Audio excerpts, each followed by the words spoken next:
Friends, എല്ലാവർക്കും ആർക്കെ വീഡിയോസിൻ്റെ പുതിയൊരു എപ്പിസോഡിലേക്ക് സ്വാഗതം. ഇന്നത്തെ വിഷയം കപട പ്രണയം, അതായത് ഫേക്ക് ലവ്. വീഡിയോയ്ക്ക് കിടക്കുന്നതിന് മുൻപായി ഈ ചാനൽ ആദ്യമായിട്ട് നിങ്ങൾ കാണുന്നെങ്കിൽ ഈ ചാനൽ ഒന്ന് സബ്സ്ക്രൈബ് ചെയ്യുക, ഇഷ്ടമായ ലൈക്ക് ചെയ്യുക, നിങ്ങളുടെ അഭിപ്രായങ്ങൾ കമൻറ്റായി രേഖപ്പെടുത്തുക. കപട പ്രണയം തിരിച്ചറിയുന്നത് ഒരു വെല്ലുവിളിയാണ്. അതിൻ്റെ കാരണം തുടക്കത്തിൽ അത് യഥാർത്ഥ പ്രണയമായി നമുക്ക് തോന്നിയേക്കാം. എന്നിരുന്നാലും ചില സൂക്ഷ്മമായ സൂചനകളും പെരുമാറ്റ രീതികളും ശ്രദ്ധിച്ചാൽ കപട പ്രണയത്തെ തിരിച്ചറിയാൻ സാധിക്കും. ആ ലക്ഷണങ്ങൾ, അതായത് കപട പ്രണയത്തിൻ്റെ പ്രധാനപ്പെട്ട ലക്ഷണങ്ങൾ എന്തൊക്കെയാണ് നമുക്ക് നോക്കാം. ഇതിൽ ഫസ്റ്റ് വൺ, സെൽഫിഷ്. അതായത് ബന്ധത്തിൽ പങ്കാളിയുടെ, നമ്മുടെ പാർട്ട്ണറുടെ ആവശ്യങ്ങൾക്കും വികാരങ്ങൾക്കും പ്രാധാന്യം നൽകാതെ സ്വന്തം കാര്യങ്ങൾക്കും താല്പര്യങ്ങൾക്കും മാത്രം മുൻഗണന നൽകുക. നിങ്ങളുടെ സന്തോഷത്തേക്കാൾ അവരുടെ സന്തോഷമായിരിക്കും പ്രധാനം. അതുപോലെ തന്നെ താല്പര്യമില്ലായ്മയും അവഗണനയും. നിങ്ങളുടെ ജീവിതത്തിലെ പ്രധാനപ്പെട്ട കാര്യങ്ങളിലോ നേട്ടങ്ങളിലോ പ്രശ്നങ്ങളിലോ ആത്മാർത്ഥമായ താല്പര്യം അവർ കാണിക്കുന്നില്ല. നിങ്ങളെ ശ്രദ്ധിക്കാതെയും നിങ്ങളുടെ സംസാരങ്ങൾക്ക് വില കൽപ്പിക്കാതെയും ഉള്ള പെരുമാറ്റം. അതുപോലെ തന്നെ കപട പ്രണയത്തിന് മറ്റൊരു എക്സാമ്പിളാണ് സ്ഥിരതയില്ലായ്മയും ആശയക്കുഴപ്പവും. അവരുടെ പെരുമാറ്റത്തിൽ സ്ഥിരത ഉണ്ടായിരിക്കില്ല. ചിലപ്പോൾ വളരെ സ്നേഹമുള്ളവരായും മറ്റു ചിലപ്പോൾ അകലം പാലിക്കുന്നവരെയും മാറും. ഇത് നിങ്ങളിൽ ആശയക്കുഴപ്പം ഉണ്ടാക്കും. അടുത്തത് കൺട്രോളിങ് ബിഹേവിയർ, അതായത് നിയന്ത്രിക്കാനുള്ള ശ്രമം. നിങ്ങൾ അമിതമായി നിയന്ത്രിക്കാൻ ശ്രമിക്കുന്നുണ്ടാവും. അതിന് ആരെ കാണണം, നിങ്ങൾ എവിടെയൊക്കെ പോകണം, നിങ്ങൾ എന്ത് ധരിക്കണം എന്നതിലൊക്കെ ആവശ്യമില്ലാത്ത അഭിപ്രായം പറയുകയും നിങ്ങളുടെ സ്വാതന്ത്ര്യത്തെ ഹനിക്കുകയും ചെയ്യുക.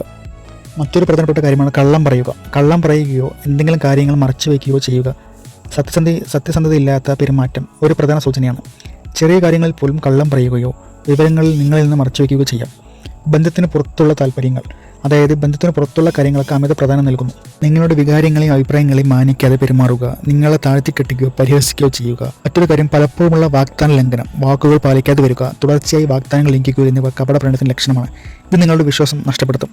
സ്വാർത്ഥ താല്പര്യങ്ങൾ മാത്രം, അതായത് പണത്തിനോ സ്ഥാനമാനങ്ങൾക്കോ സാമൂഹിക നിലയ്ക്കോ വേണ്ടി മാത്രം നിങ്ങളുമായി ബന്ധം തുടരുന്നത് പോലെ തോന്നാം.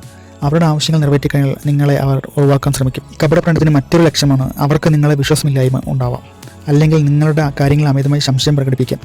നിങ്ങളുടെ കോൾ ഹിസ്റ്ററി പരിശോധിക്കുക, നിങ്ങളുടെ വാട്സപ്പ് ചാറ്റ് നോക്കുക, ഫോൺ പരിശോധിക്കുക. അങ്ങനെയുള്ള ചില സ്വഭാവമുണ്ടെങ്കിൽ അത് കപട പ്രണയത്തിൻ്റെ ലക്ഷണമാണ്. മാത്രമല്ല, പൊതുസ്ഥലത്തും ഒറ്റയ്ക്കായിരിക്കുമ്പോഴുമുള്ള പെരുമാറ്റത്തിൽ വ്യത്യാസം. പൊതുസ്ഥലങ്ങളിൽ നിങ്ങളോട് നല്ല രീതിയിൽ പെരുമാറുകയും എന്നാൽ നിങ്ങൾ ഒറ്റയ്ക്കാവുമ്പോൾ വിരസതയോ ദേഷ്യമോ കാണിക്കുകയും ചെയ്യുന്നത് ശ്രദ്ധിക്കേണ്ട കാര്യമാണ്. അപ്പോൾ ഈ കപട പ്രണയം നമുക്ക് എങ്ങനെ മനസ്സിലാക്കാമെന്ന് നോക്കാം. ആദ്യമായി പെരുമാറ്റ രീതികൾ ശ്രദ്ധിക്കുക. അതായത് അവർ പറയുന്നതും ചെയ്യുന്നതും തമ്മിൽ പൊരുത്തക്കേടുണ്ടോ എന്ന് ശ്രദ്ധിക്കുക.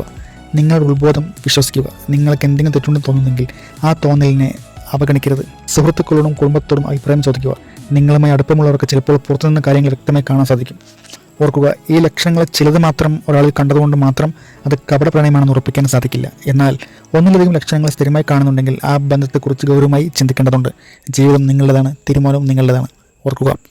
ഈ വീഡിയോ ഇഷ്ടമായാൽ ഈ ചാനൽ സബ്സ്ക്രൈബ് ചെയ്യുക. Thank you. അടുത്ത വീഡിയോയിൽ വീണ്ടും കാണാം.